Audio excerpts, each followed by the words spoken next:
Şimdi yani vallahi böyle bir sorumlulukta kardeşlerim yapmayın etmeyin. Bak kaseti görüyorsunuz elimde. Bir sürü kasetler vardır Kızıl İcaz'la ilgili. Başta sonuna kadar İşaret-i İcaz'la ilgili. Şimdi bunu kaynağından Sadrettin Hoca'dan öğrenelim. O da Bediüzzaman'dan öğrenmiş. Bana söyledi. Yani vicdanınız rahat oluyor mu? Kızıl İcaz'ı peki ben bir yer sorayım. Sayın Ali Haydar Hoca sen ders de vermişsin. Hani hiç böyle doğruluğun kokusu bile gelmiyor.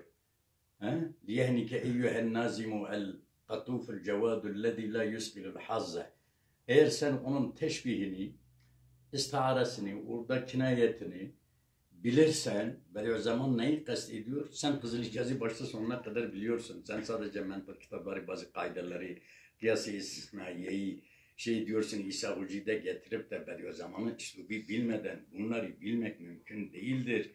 İşaret-i İcaz'ı o zor yerlerde sen bazen itiraf ediyorsun. Valla burayı soraya bakayım. Bak ama YouTube'ya yüklemişsin. Ya yazık günahtır. Ben şu anda hatalarına bak sen İşaret-i İcaz'ın mukaddimesinde ibareten muhtasareten ve mucizeten diyorsun. Mucezeteni yani ismi mef'uli, ismi fail diyorsun. Ben şu anda hangisini düzelteceğim?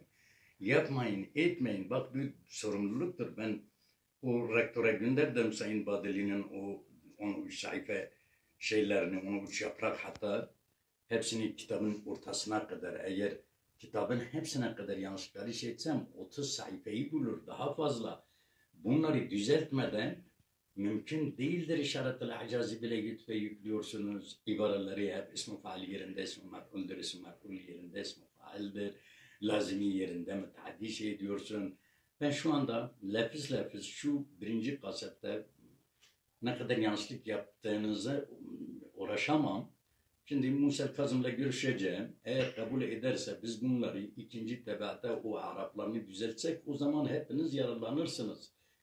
Bediüzzaman'a bak Sadrettin Hoca'nın oğlu da bizim heyetin içerisindendir.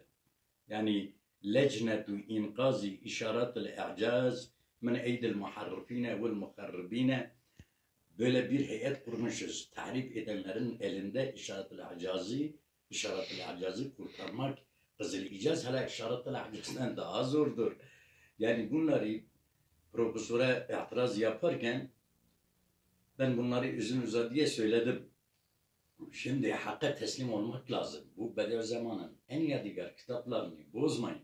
Muştaki Zat'ta benim hemşerimden de hiç ses gelmiyor. Muştaki Zat